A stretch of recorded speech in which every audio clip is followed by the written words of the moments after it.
오늘은 삶의 자리로 나아가게 하는 감사, 삶의 자리로 나아가게 하는 감사라는 제목으로 말씀을 전하려고 하는데, 말씀을 처음 이제 전화 시작하면서 제가 여러분들과 함께 밸런스 게임으로 오늘 말씀을 좀 생각해 보려고 합니다. 여러분 한번 대답을 하시지는 말고 한번 속으로 한번 생각해 보세요. 첫 번째, 어제 장로님이 저한테 침을 맞으면서 만두를 사다 주셨거든요. 그래서 원고에는 제가 적어놓지 않았지만 만두로 시작해 보려고 합니다. 고기 만두랑 김치 만두. 네. 저는 뭘 좋아할까요? 그렇죠. 저는 고기 만두를 좋아합니다.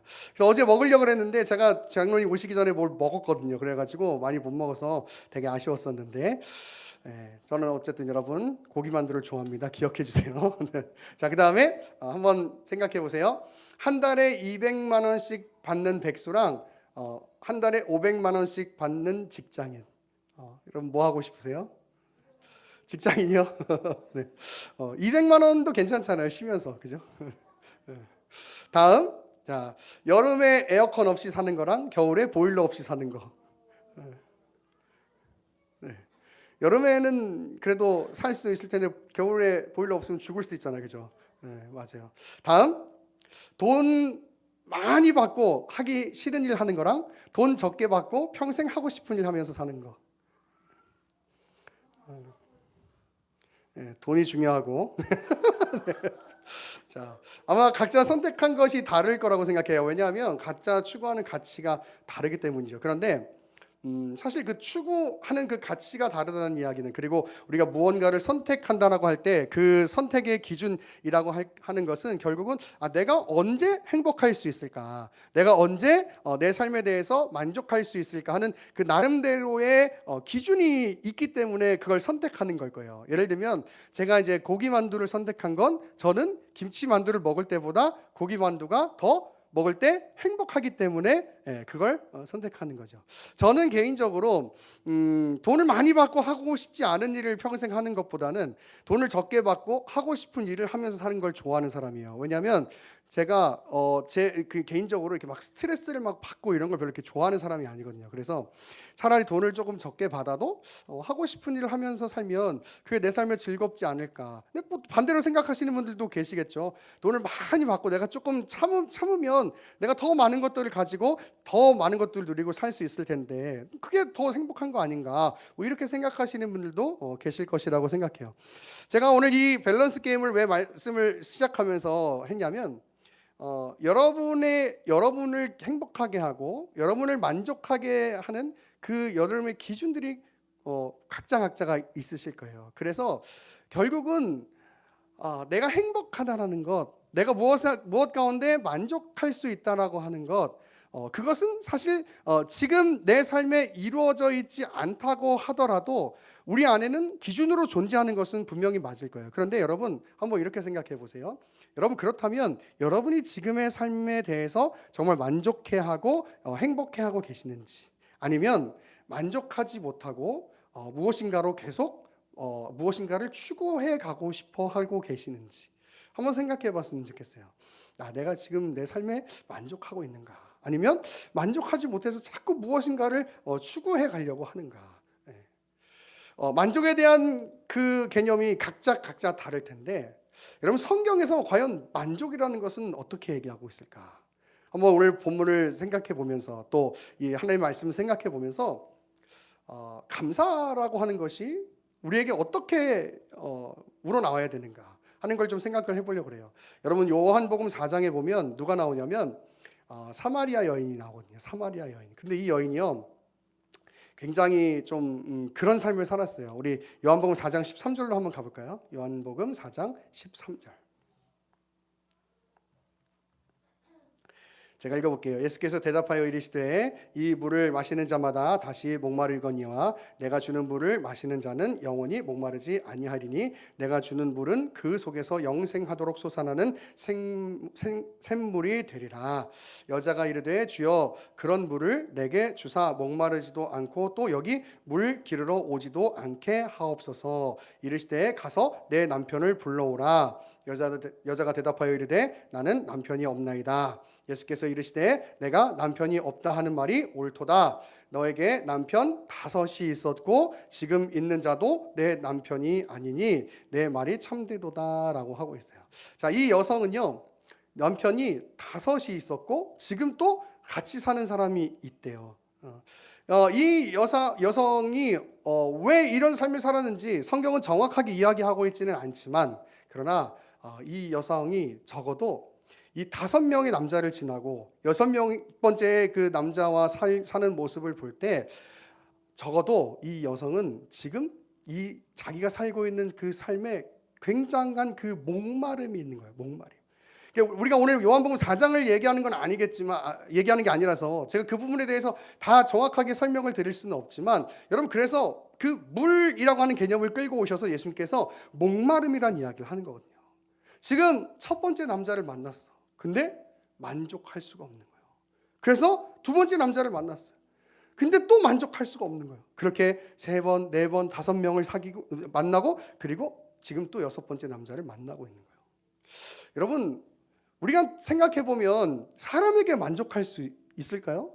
절대로 사람에게는요 만족할 수 없어요. 왜냐하면 사람도 연약한 존재이기 때문에. 사람이. 여러분, 그러면 사람 아닌 다른 것이면 우리에게 만족, 그래, 난 이 정도면 충분해 라고 생각할 수 있는 그 어떤 것을 이 세상에서 우리 가운데 그런 것, 감정을 줄 수 있는 그런 어떤 것들이 있을까? 한번 생각해 볼게요. 여러분, 얼마만큼 월급을 타시면 이 정도면 충분하다라 생각하실 것 같으세요? 얼마 정도의 월급? 중요한 건 지금도 많이 받는다고 생각할 수도 있지만 더 받고 싶은 마음이 인간의 마음일 거예요. 그렇죠? 여러분, 그럼 얼마나 좋은 집에 사시면 만족하실 수 있을 것 같아요?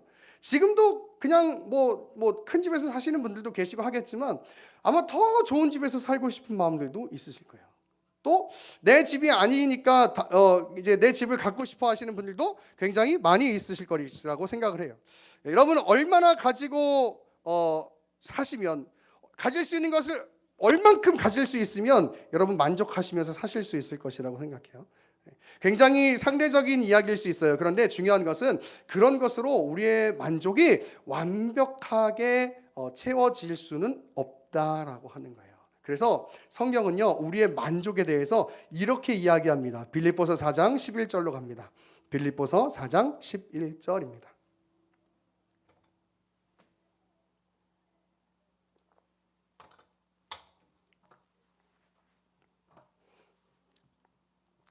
빌립보서 4장 11절 제가 읽어볼게요. 내가 궁핍함으로 말하는 것이 아니니라. 어떠한 형편이든지 나는 자족하기를 배웠나니 나는 비천에 처할 줄도 알고 풍부에 처할 줄도 알아. 모든 일 곧 배부름과 배고픔과 풍부와 궁핍에도 처할 줄 아는 일체의 비결을 배웠노라. 내게 능력 주시는 자 안에서 내가 모든 것을 할 수 있느니라. 아멘. 여러분, 하나님께서 나의 삶을 이끄시고 붙드시는 것을 믿으면서 하나님께서 지금 나에게 주신 그 상황들, 그것이 하나님의 손길이라는 것을 인정할 때 성경은 만족할 수 있다라고 이야기하는 거예요. 여러분, 좀 전에 제가 사마리아 여인에 관해서 이야기하면서 여러 남자를 만났었지만 그 여러 남자를 통해서 만족하지 못하는 그 여인의 모습을 봐요. 여러분, 우리 이제 결혼하신 분들도 계시지만 여러분, 남편이 혹은 아내가 진짜 이 남자는 정말 완벽해, 아주 훌륭해, 나를 어떻게든지 어려운 마음을 갖지 않게 하고 나를 행복하게 만들어줘. 여러분, 그렇게 생각할 수 있는 분 계세요? 없잖아요. 그렇죠? 없잖아요.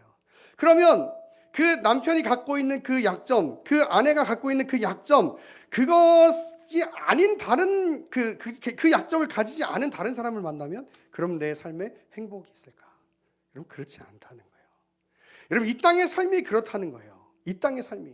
여러분, 우리가 이 땅의 것으로 우리의 만족을 채우려고 하면 여러분 절대로 우리의 만족을 채울 수가 없어요. 성경은 이렇게 얘기하는 거예요. 지금 나에게 주신 이것이 하나님께서 주신 것이다, 하나님의 손길이 비쳐 있는 것이다 라는 생각을 할 때 그때 여러분 만족할 수 있고 그때 지금을 감사할 수 있는 거예요. 여러분, 지금을 감사하지 않으면요, 우리는 삶에서 하나님을 인정할 수가 없어요. 오늘 본문에도 이렇게 얘기하죠. 감사로 제사를 드리는 사람이라는 얘기가 나오는데, 그 사람이 하나님을 영화롭게 한다고 이야기하는데, 우리가 먼저 하나님을 예배하는 데 있어서 감사가 없다면, 하나님이 내 삶 가운데 내 삶을 인도하시고 붙들어 주셨다라고 하는 그 감사가 없다면요, 우리의 예배는 진정한 예배가 될 수가 없어요. 오늘 우리가 하나님 앞에 추수감사주일로 지키고 있는데요, 여러분, 이 추수감사주일을 지키면서 우리가 무슨 농사를 짓는 건 아니지만, 그런 1년의 이 시간들을 돌아보면서 그래, 하나님께서 나의 삶을 이렇게 이끌어 주셨구나 라는 것을 기억하지 않는다면, 그것을 내 깊은 이 지성 가운데, 내면 가운데 새겨놓지 않는다면요, 절대 감사하는 마음으로 여러분 예배할 수가 없어요. 제가 지난주에 에필로그 사역하면서 추수감사주일로 지키는 교회에 가서 이렇게 얘기했어요. 오늘 우리가 추수감사주일로 지키는 오늘 주일인데, 분명한 건 우리 감사주일로 지키지만 아직도 해결되지 못하는 그 고난들 때문에 지금 이 너무 마음이 어렵고 괴로운 상황 가운데 있는데 감사주일을 지키는 분들도 계실 거다. 그런 분들은 과연 뭐 가지고 감사하셔야 되느냐. 여러분, 실제로 그렇잖아요. 주일 교회에서 지키는 절기니까, 그러니까 그냥 감사해야 하는 거예요, 억지로라도? 아니에요, 여러분. 지금은 고난의 시간, 그 고난의 터널을 통과하고 있다 할지라도 분명한 사실은 하나님께서 우리를 붙드시고 계시고 하나님께서 우리와 함께하고 계시다는 이 사실, 궁극적으로 우리가 하나님의 나라에 이를 수 있도록 하나님께서 우리와 지금도 곁에서 걷고 계신다는 이 사실을 기억할 때, 여러분, 그때 지금은 고난이 있지만 감사할 수 있는 거예요. 마찬가지로 우리의 삶에 무엇이, 내가 원하는 것이 채워지는 것 때문에 내가 감사할 수 있는 것이 아니라, 채워지지 않는다 할지라도 이미 하나님이 나와 함께하고 계시기 때문에 그 사실 때문에 우리는 감사할 수 있다는 사실을 여러분 믿음으로 고백하시기를 간절히 축원합니다. 여러분, 이 세상의 것들로 감사하려고 하고 만족하려고 하면요, 끝도 없어요. 끝도 없어. 여러분, 우리가요, 하나님께 무엇에 대해서 감사하는가, 이런 걸 생각해 볼 때 결국은 이런 거잖아요. 첫째는 구원을 주신 하나님께 감사하고, 또 나를 지금까지 그 하나님의 자녀로서 살 수 있도록 지켜주신 것, 여러분, 그거 감사한 거 아니에요. 그걸 우리가 뭐라고 얘기해요? 바로 이 모든 것이 하나님의 은혜다라고 우리가 좀 전에 찬양했던 것처럼 그렇게 고백하는 거죠. 그 고백이 있을 때 하나님 앞에 진정한 감사로 나아갈 수 있고, 그 진정한 감사를 가지고 하나님 앞에 진정한 예배로 나아갈 수 있단 말이에요. 그것이 단지 교회에서만이 아니라요, 삶의 자리로까지 나아가는 거예요. 여러분, 이 땅에 그 어떤 것들로 계속해서 내 만족을 채우려고 하면요, 거기서는요 절대로 감사가 나올 수 없어요. 내가 다니는 직장, 그 직장이 나를 완전하게 행복하게 하고 나를 완전하게 만족시켜 줄 수 있는 직장, 여러분, 절대로 없잖아요. 그러니까 더 나은 곳에 대한 어떤 허상을 버리고 하나님께서 지금 나에게 허락해 주신 것이 나에게 가장 합당한 것이다, 나에게 가장 꼭 맞는 옷 같은 것이다 라는 생각을 할 때, 여러분, 그때 감사가 나오는 거예요. 할렐루야. 여러분, 마찬가지, 교회도 마찬가지예요.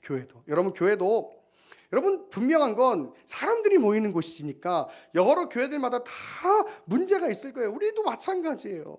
문제가 없을 수 있는 방법이 있어요. 사람들끼리 마주치지 않고 교회에서 아무것도 하지 않으면 여러분 문제가 안 일어날 거예요. 근데 여러분, 공동체 안에 있다면 교회는요 항상 여러 가지 문제가 있을 수 있어요. 그러면 지금 우리 교회가 문제가 있어. 그래서 다른 교회로 가면 그럼 그 교회에는 아무런 문제가 없는가? 여러분, 새로운 경험과 새로운 자극과 어떤 그 새로움이라고 하는 그 신선함이 나에게 어떤 행복이나 만족 같은 것으로 여겨질 수 있을지는 몰라도요, 그것 그렇게 오래 못 간다고요. 왜? 이 땅에 있는 교회가 완전한 교회가 아니기 때문에 다 문제가 있어요. 그래서 어떻게 하냐면 하나님께서 나에게 허락하신 그 교회에 여러 가지 문제가 있을 수 있겠지만 그럼에도 불구하고 나에게 가장 맞는 교회라는 것을 우리가 인정할 때 거기서부터 감사의 삶을 살아가는 거죠. 여러분, 교회만 그래요? 가정도 마찬가지예요. 여러분, 주변에 있는 지체들도 마찬가지예요. 다 어려운 문제들이 있겠지만 그러나 하나님의 그 뜻하신 바가 있기 때문에 내 곁에 이런 지체들이 있는 것이지, 내 곁에 이런 자녀들, 이런 남편, 이런 아내가 있는 것이지 라고 생각할 때 여러분, 감사의 마음이 생겨나는 거예요. 여러분, 그 감사의 마음을 가질 때 여러분이 삶의 예배로 나아갈 수 있어요. 골로새서 3장 15절 보면 이런 말씀이 있어요. 그리스도의 평강이 너희 마음을 주장하게 하라. 너희는 평강을 위하여 한 몸으로 부르심을 받았나니 너희는 또한 감사하는 자가 되라. 감사하는 자가 되라. 그것을 위해서 우리가 부르심을 받았다라고 이야기해요. 여러분, 지금을 감사할 수 있는 것이 성도에게 있어서 여러분 매우 중요한 거예요. 자, 항상 기뻐하라. 쉬지 말고 기도하라. 그다음 뭐예요? 범사에 감사하라. 범사에 감사하라. 여러분, 범사에 감사하는 것, 왜 범사에 감사해요? 억지로 감사하는 이야기가 아니라 그랬죠. 하나님께서 나를 붙들고 있다는 것, 하나님께서 나를 지금도 지켜주시고 계시다는 것, 그것을 기억할 때 감사가 일어나는 거예요. 할렐루야. 여러분, 그렇기 때문에 삶의 예배로 나아갈 때 가장 중요한 게 뭐냐면 감사라는 거예요. 감사. 여러분, 지금을 감사할 수 있는 것이 여러분 성도에게 굉장히 중요한 게요. 그래야만 교만하지 않을 수 있어요. 그래야만 주변에 있는 지체들을, 그리고 지금의 내 자리를 사랑할 수 있어요. 그리고 그래야만 하나님께서 나에게 허락하신 교회를 사랑할 수 있고요. 그래야만 여러분 하나님 앞에 정말 감사하는 마음으로 진정한 예배를 드릴 수가 있고, 그래야만 진정한 삶의 예배자로 우리의 삶을 살아갈 수 있는 거예요. 여러분, 삶의 예배가 뭡니까? 우리가 교회에서 하나님에 대한 인식을 가지고 하나님께 영광을 돌리면서 이렇게 예배하듯, 우리의 삶 속에서도 하나님에 대한 인식을 가지고 우리의 마음을 다해서 하나님께 영광을 돌리는 삶을 살아가는 거예요. 하나님 앞에 영광을 돌리는 삶. 여러분, 감사가 없다면 여러분 사람들에게는요 불평과 원망밖에 나올 수가 없는 거잖아요. 근데 하나님 앞에 감사할 수 있다면 지금 나에게 주신 것이 정말 하나님의 놀라운 은혜라는 것을 고백하면서 충분히 그것 때문에 기뻐하고 충분히 그것 때문에 감사할 수 있다고요. 그럼 보세요. 우리가 출애굽 사건을 보면 인간의 죄성이 그대로 드러나는데, 보세요. 출애굽한 이스라엘 백성들이요, 야, 이제 노예에서 해방이 됐잖아요. 근데 이제 먹을 게 없다고 하나님 앞에 불평하는 거예요. 그럴 수 있죠. 죽을 것 같은 위기가 생기는 건데 그럴 수 있죠. 그래서 이제 하나님께서 만나를 허락하시는 거예요. 그 만나를 허락해 주셨지만 그 만나를 먹다 보니까 또 너무 질리는 거예요. 그러니까 사람들이 뭐라 그래요? 고기 좀 주세요 이러는 거예요. 고기 좀 주세요.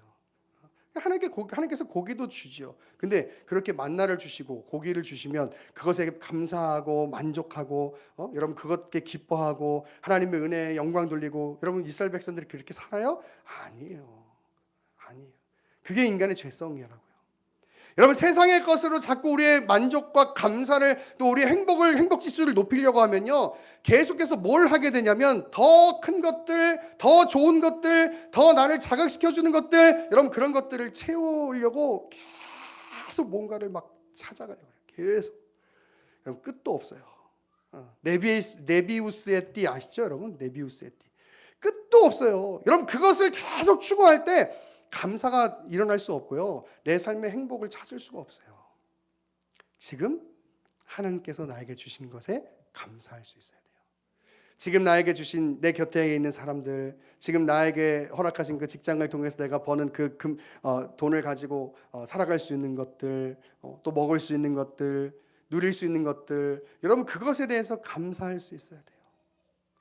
제가 옛날에 어떤 그 목사님과 이렇게 얘기를 하다가 목사님 이제 결혼을 하시는데 그 이제 지금보다도 더 옛날 시대는 또 어렵고 그렇잖아요. 그래서 이제 전도사 사역을 할 때 이제 결혼을 하셨는데, 그 결혼을 얼마 갖고 하셨냐고 이렇게 말씀해 주시는데, 얼마를 갖고 하셨냐, 90만 원을 가지고 결혼을 하셨대요. 90만 원. 우리는 아마 이런 얘기를 들으면 이런 생각이 먼저 오죠. 아니 어떻게 그렇게 할 수가 있어?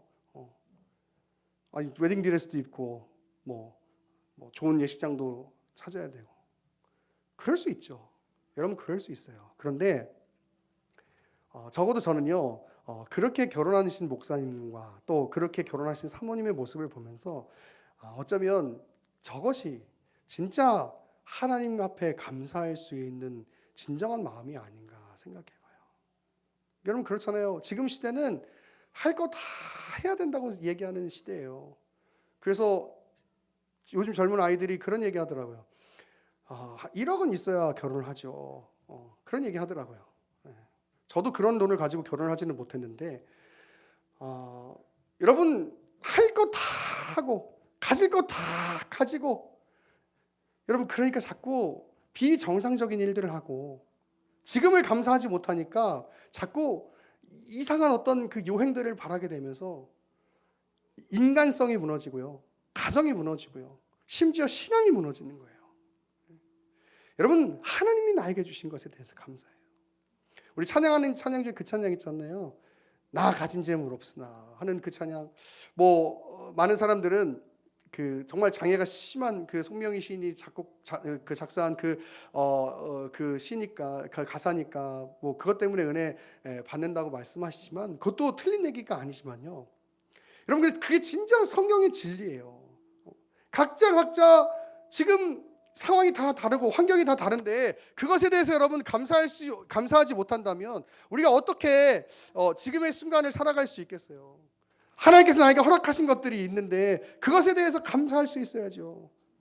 찬양하는 것처럼 다른 사람들이 가지고 있는 재물은 없다 할지라도, 다른 사람들이 가지고 있는 건강은 없다 할지라도 하나님께서 나에게 주신 것들이 있다는 것, 그것에 집중하고 그것에 마음을 두고 살아야 여러분 제가 이렇게 표현해서 죄송하지만 이상한 짓을 안 할 수가 있어요. 여러분 이상한 짓을 안 할 수가 있어요.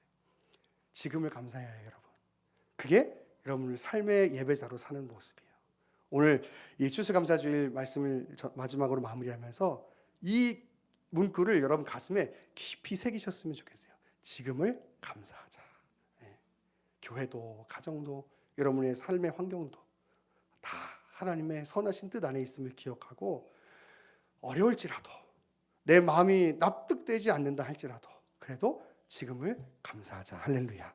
여러분 이 마음 이 문구를 깊이 새기시고 늘 하나님께서 주신 것에 감사하고 그것을 기쁨으로 감사함으로 누릴 수 있는 그런 우리 의나무교회 성도들 될 수 있기를 간절히 축원합니다.